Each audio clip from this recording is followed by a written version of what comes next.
ተወዳጇ አርቲስት ናርዶስ አዳነ በቤተክርስቲያን ስርዓት ልታገባ ነው። ጋብቻውም የሚፈጸመው በስርዓተ ተክሊል ነው። የምታገባውም ዲያቆን ዘላለም ታዬን ነው የሚሉ ወሬዎች በሰፊው የተሰራጩ ሰምተናል።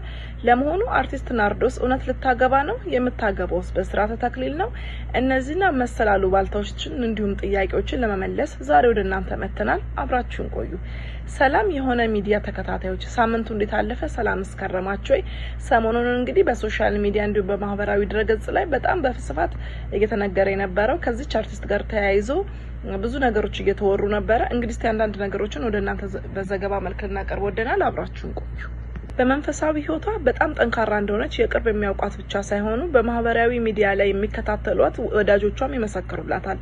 ቤተክርስቲያኒቷ የምታቀርብላትን ጥሪ በመከተል ከቤተክርስቲያን ጎን መሆኗን በተደጋጋሚ ያስመሰከረች ሲሆን የተወለደችበት የዲላ ከተማም በራሷ ወጪ በርከት ላሉ ጊዜያት ጉባኤ እንዲካሄድና ወጣቶች ላይ ስራ እንዲሰራ አድርጋለች። ወጣቶችም ስለ ሃይማኖታቸው የበለጠ እንዲያውቁ መድረክ በመፍጠሯ የዲላ ከተማ ኦርቶዶክስ ቤተክርስቲያን የደብረ ገነት ቅዱስ ሚካኤል ወቅዱስ ማርያም ቤተክርስቲያን የሰበካ ጉባኤ የምስጋና ምስክር ወረቀት እስከ መስጠትም ደርሷል። በመግቢያ ላይ ያነሳውት አርቲስት ናርዶስ አዳነ የምርም አግብታ ፈታለች ወይ የሚለውን ጥያቄ ለመመለስ አው ቀለበት በ2013 በኮሮና ወቅት ላይ ማለት ነው 11 ነበር ይታወቃል። እሷና ያሬድ ሰለሞን ቤተሰቦች በቅርብ ባሉበት ወይም ደግሞ የቅርብ ቤተሰቦች በተገኙበት ብቻ ነበር የቀለበት ፕሮግራም የተዘጋጀው።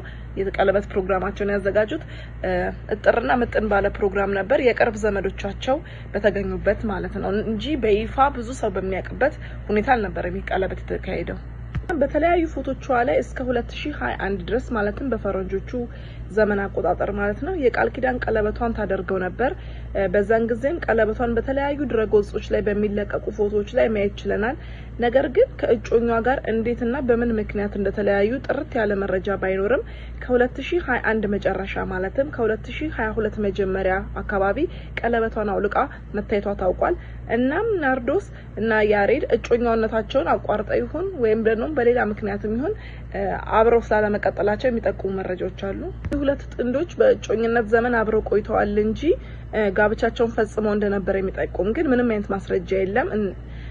እውነት ነው እጮኛ ነበራት፣ ቀለበትም ማስራ ነበር። ነገር ግን ከ2021 መጨረሻ በኋላ የትኛውን ቦታ ላይ ፎቶቿ ላይ ቀለበቷን አድርጋ የሚያሳይ መረጃ የለም። በእርግጥ ቀለበት ማውለቋ ብቻ ተለያይተዋል ሊያስብል አይችልም። የሰው ልጅ በተለያየ ምክንያት ቀለበቱን ሊያወልቅ ይችላል። በውፍረት፣ ባለመመቸት፣ ምቾት በመንሳትም ቀለበቷን አውልቃ ሊሆን ይችላል። ነገር ግን አንዳንድ የደረሱን መረጃዎች እንደሚያሳዩት ከሁለቱ ጋር ጥንዶች መለያየታቸውን የሚያሳይ አንዳንድ መረጃዎች ደርሰውናል። ለዛም ነው ይሄንን ልንል ይቻላል።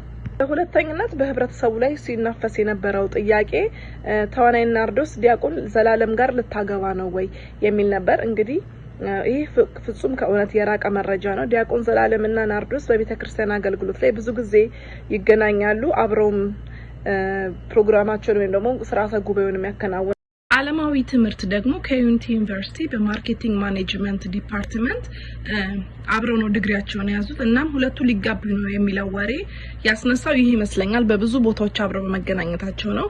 በቤተክርስቲያናቸው የስራ ቦታም ሊሆን ይችላል፣ እንዲሁም በትምህርት ቤት በተለያየ ጊዜ አብረው ሲታዩ ያው አርቲስት ይሁን ስለ ህዝብ አይንና ጆሮ ቅርብ ስለሆነ ይህ ነገር ወሬ ያስነሳበት ምክንያት በዚህ ምክንያት ነው።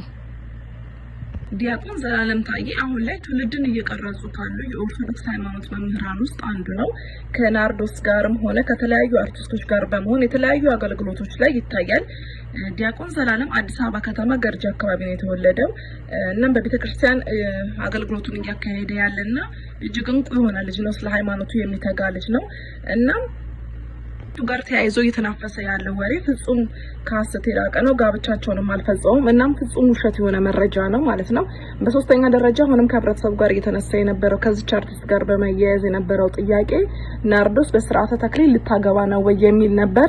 ይህንንም ለማጣራት ሞክሬ ነበር። ያገኙት መረጃ ግን ፍጹም ተቃራኒ ነው። ተዋናይት ናርዶስ ጋብቻ ለመፈጸም የተዘጋጀች አለመሆኑን ጭራሽኑ ጋብቻ ለመፈጸም የተዘጋጀች አለመሆኑን ነው የሰማ ነው። የወሬው መነሻ የሆነችው በሶሻል ሚዲያ ላይ በስፋት የምናውቃት ሊያናሽ በዚህ በዩቲዩብ ፕላትፎርም ላይ ትታወቃለች። ላይቭ ላይ በነበረችበት ጊዜ ሰሞኑን ሰርግ እንዳለና እሷም አርቲስት ናርዶስ እንደሆነች ጋብቻዋን በዚህ ሳምንት እንደምትፈጽም በስርዓተ ተክሊል ነው ብላ ቃል በቃል ባታወራም ነገር ግን በቤተክርስቲያን ጋብቻዋን እንደምትፈጽም ተናግራ ነበር። እና ብዙ የሶሻል ሚዲያ ሰዎች ተቀባብለውት ራሳቸው በሚመቻቸው መልኩ የራሳቸውንም ሐሳብ እየጨማመሩበት በጣም ተናፍሶ ነበር በአየር ላይ ወሬ እና ምንነቱ ባልታወቀ ሁኔታ በስርዓተ ተክሊል የምትጋባው ተብሎ ደግሞ ሌላ መረጃ ቀርቦ ነበር። ነገር ግን ይሄ ፍጹም ከውሸት ነው። ምክንያቱም በመጀመሪያ ላይ እንዳጋራኋችሁ መረጃ እንደሆነ ቀለበት አስራ ነበረች ሴት። ስለዚህ ስርዓተ ተክሊሏን ለመፈጸም በፍጹም አትበቃም ማለት ነው። አንድ ሴት በኢትዮጵያ ኦርቶዶክስ ቤተክርስቲያን ስርዓተ ተክሊሏን የምትፈጽመው ድንግል ስትሆን ነው። ነገር ግን ድንግል ባልሆነችበት ወቅት በቤተክርስቲያን ልትጋባ የምትችለው በስርዓተ ቁርባን ነው። ስለዚህ ይቺ አርቲስት ከዚህ ወዲያ ልታገባ የምትችለው በስርዓተ ቁርባን ነው እንጂ በስርዓተ ተክሊል ሊሆን አይችልም። ደግሞ ሰርጓ የሚፈጸመው በዚህ ሳምንት ነው ተብሎ ነበር። ነገር ግን ምንም አይነት ሰርግ አለመፈጸሙን የሚያሳይ መረጃ ምንም ሰርግ መፈጸሙን የሚያሳይ መረጃ አላገኘንም እና ይህም መረጃ ከሐሰት የራቀ ነው ማለት ነው። እንግዲህ አርቲስት ናርዶስ ቲኒስ ለሷ መረጃ ስናቀርብላችሁ በዲላ ከተማ ተወልዳ በሐዋሳ ከተማ ነው ያደገችው። እንግዲህ በአንድ ወቅት ሚስ ሐዋሳም ተብላ ተሻልማ ነበር። እንዲሁም ደግሞ እናትና አባቷ በልጅነቷ በመለያየታቸው ወደ አዲስ አበባ መጣለች ማለት ነው።